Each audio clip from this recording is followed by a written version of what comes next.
Hello दोस्तों, welcome to my YouTube channel Anjani study point.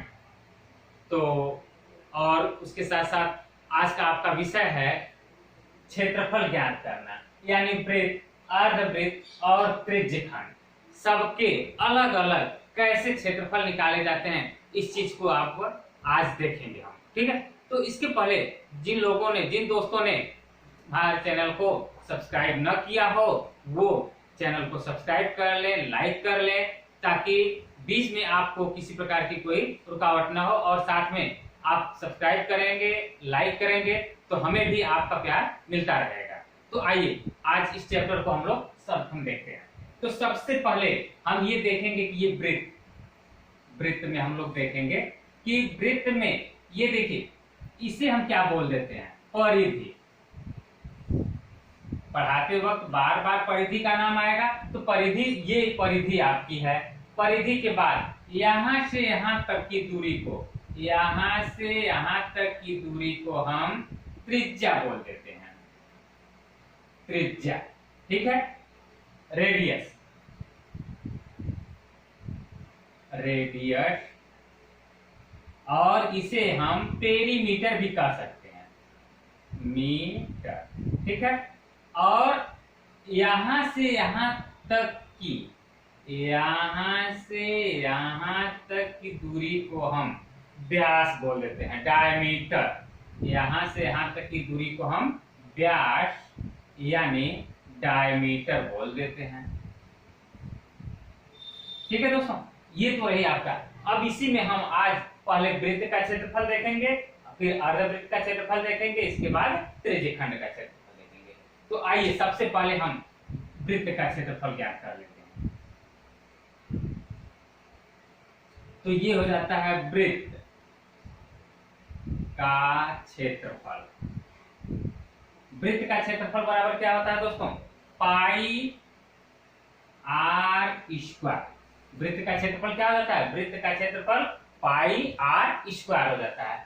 और इसकी परिधि अगर निकालनी हो, परिधि या इसी को हम परिमाप भी बोल देते हैं, परिमाप, इसी को हम परिमाप भी बोल देते हैं। तो ये हो जाता है आपका 2 पाई आर, इसी को बोल देते हैं। ठीक है, अब इस पर कैसे कैसे क्वेश्चंस आते हैं उस चीज को हम लोग देखेंगे। जैसे कोई क्वेश्चन है कि किसी वृत्त की परिधि, किसी वृत्त की क्या त्रिज्या कोई दिया हो, वृत्त की त्रिज्या आपको दे दिया हुआ हो 5 सेंटीमीटर, तो आपसे पूछ सकता है कि वृत्त की परिधि एवं परिधि और क्षेत्रफल दोनों ज्ञात करें। तो वृत्त की परिधि दोस्तों, वृत्त की परिधि यहां से निकालेंगे 2 पाई आर से, 2 गुणे पाई का मान पाई ही रहने दीजिए, या फिर उसका मान 22/7 रख दीजिए। अब गुणे आर का मान कितना है, 5 सेंटीमीटर। तो आप ऐसे करके यहां से निकाल सकते हैं। तो ये हो जाएगा। और क्षेत्रफल में चले तो पाई आर स्क्वायर, तो इसके ऐसे करके आ जाएगा कि पाई का मान पाई ही रहने दीजिए। ठीक है, पाई का मान पाई ही रहने दीजिए। आर का मान आपका 5 है, तो 5 का स्क्वायर कर दीजिए, यानी ये हो जाता है 25 पाई। यानी दोनों प्रकार से आप आंसर इसको दे सकते हैं, दोनों प्रकार से। अब बात आती है कि कैसे क्वेश्चन परीक्षा में पूछा गया है, उसका ऑप्शन क्या है। अगर ऑप्शन पाई में है तो पाई में दे दीजिए, आप पाई में नहीं है तो 25 गुणे 22/7 आप ले सकते हैं। इसको काट पीट देंगे, जो आएगा वही आंसर हो जाएगा। इसके बाद हम लोग चलते हैं अर्धवृत्त पर, कि अर्धवृत्त कैसे होता है, क्या होता है, इसका क्षेत्रफल कैसे निकलता है, परिमाप कैसे निकलता है, उस चीज को हम लोग देखते हैं।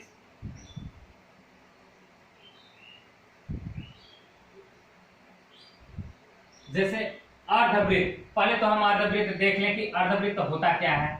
जैसे ये कोई वृत्त है, वृत्त का आधा भाग ले लिया आपने, ये आपका सेंटर था। ठीक है, तो अब यहां से यहां और यहां से यहां, तो अब पहले तो ये अर्धवृत्त बन गया। अब अर्धवृत्त बन गया तो ये देखेंगे तो इसका परिमाप,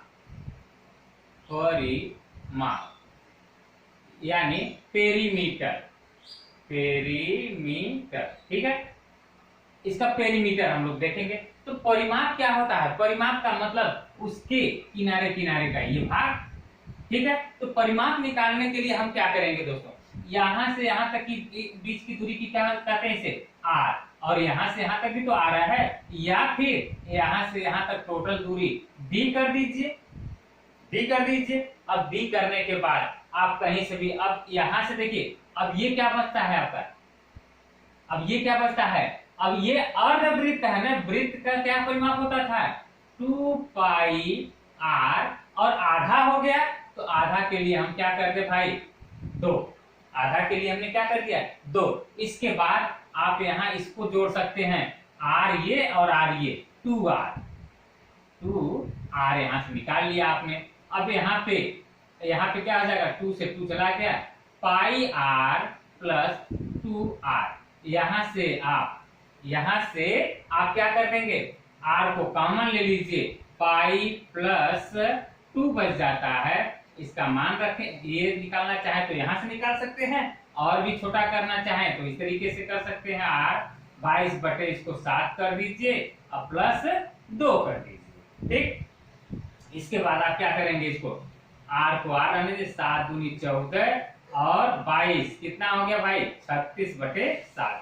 तो आप इसको शुद्ध शुद्ध लिख सकते हैं क्या, 36 बटे 7 r। यही आपका परिधि, ये परिमाप निकल जाता है अर्धवृत्त का।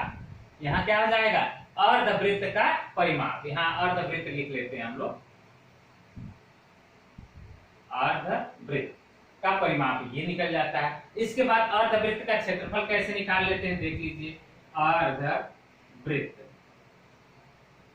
का क्षेत्रफल ना, क्षेत्रफल यानी एरिया कैसे निकलेगा?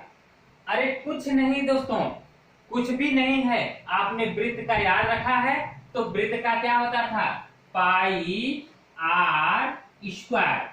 तो पाई आर स्क्वायर होता था, तो वो पूरे वृत्त का होता था क्षेत्रफल। लेकिन यहाँ क्या है, आधा ही वृत्त है, तो बटे 2 कर दीजिए। ये देखिए, बस आपका कंफ्यूजन दूर हो गया। तो इस तरीके से हम किसी भी कंफ्यूजन को न रखते हुए इस तरीके से हम अर्धवृत्त का परिमाप निकाल लेते हैं, और इस तरीके से अर्धवृत्त का क्षेत्रफल निकाल लेते हैं। अब इसके बाद आता है त्रिज्यखंड, इसके बाद आता है त्रिज्यखंड। तो आइए देख लेते हैं इसमें त्रिज्यखंड कैसे निकलता है। बहुत सा सिंपल है, बहुत सिंपल है, बस एक बार आप देख लेंगे तो हमेशा के लिए आपके पास हो जाएगा। त्रिज्यखंड क्या होता है उस चीज को हम लोग जानेंगे। त्रिज्यखंड का मतलब है कोई भी सर्किल है, कोई भी गोला है, तो इसमें से आप एक तिकोना भाग काट लें, एक तिकोना भाग काट लें, जिसका एक एंगल ये पता लगे कि नहीं यहां से यहां तक आपने काटा है, वो क्या हो जाता है, थीटा। ठीक है, अब क्या करें, ए इसका नाम रख दीजिए ए बी, और इसका नाम ओ रख दीजिए। ठीक है, अब यहां लिखेंगे त्रिज्यखंड, त्रिज्यखंड क्या, त्रिज्यखंड क्या, ए ओ बी का परिमाप निकाल लीजिए भाई। परिमाप निकालना हो तो कैसे करेंगे। अब सबसे बड़ी बात आती है कि भाई अब ये देखिए, यहां से यहां तक ये तो निश्चित दूरी नहीं है, ये निश्चित दूरी नहीं है कि कितना दूरी है, तो ये निश्चित है। ठीक है, तो जब ये निश्चित हो जाएगा तो हम ये देख लेते हैं, पाई आर थीटा बटे 180, यानी यहां से आप त्रिज्यखंड का परिमाप निकाल सकते हैं। ठीक है, परिमाप निकाल सकते हैं। यानी अब कोई, चलिए ठीक है, अभी बता देता हूं। तो इसके बाद इसका क्षेत्रफल कैसे निकालता है उस चीज को हम लोग देख लेते हैं। क्षेत्रफल यानी एरिया कैसे निकलता है उस चीज को देखें। इसी से हम पाई आर स्क्वायर थीटा बटे 360। मान लीजिए कोई क्वेश्चन आपके पास है, मान लीजिए कोई क्वेश्चन आपके पास है कि थीटा बराबर अगर 60 डिग्री दिया हुआ हो, थीटा इक्वल टू 60 डिग्री दिया हुआ हो और आपको और इसके बाद आर की त्रिज्या का मान दे दिया हुआ, आर का मान 7 सेमी, तो बताइए कि इसका परिमाप और क्षेत्रफल क्या होगा। तो आपको कुछ विशेष नहीं करने हैं, बल्कि यहाँ पे रखिए, यहाँ रखेंगे आप तो ये हो जाएगा कितना 22/7 गुणे कितना, आर का मान आपको मिल गया है 7 सेंटीमीटर, यहाँ से आर का मान 7 सेंटीमीटर गुणे थीटा, थीटा का मान कितना है भाई, यहाँ से 60 डिग्री है तो ये 60 रख दीजिए, अब बटे कुल के 180, ये 180 हो गया।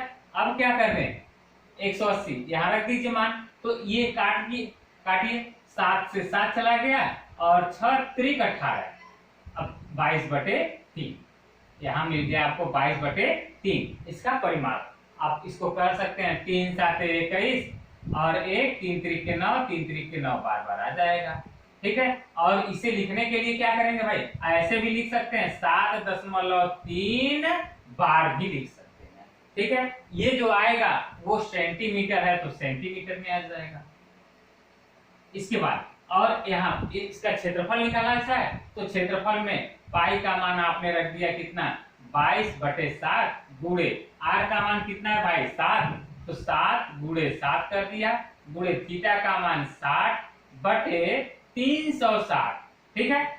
उसमें आपने देखा कि यहाँ 180 था और यहाँ 360 है, यहाँ स्क्वायरिंग नहीं थी, यहाँ स्क्वायरिंग है, अंतर को ध्यान में रखिए। इसके बाद हो जाएगा 6 से काटेंगे तो कितना होगा 6 बार जाएगा, 7 से 7 चला गया, 2 3 और 2 11, तो ये हो जाता है 11 7 77/3। क्या आ जाएगा भाई, क्षेत्रफल है तो वर्ग सेमी लिख सकते हैं इसको, वर्ग सेंटीमीटर। इस तरीके से आपका वृत्त, अर्धवृत्त और त्रिज्यखंड के आपके क्षेत्रफल और परिमिति यानी परिमाप दोनों ज्ञात हो गए। इसके साथ साथ आपको अब अगली वीडियो में हम लोग लेके चलेंगे आपको कि इसके क्षेत्रफल में कैसे परसेंटेज की घटौती या बढ़ोतरी हो रही है, यानी घट रहा है कब और कब बढ़ रहा है।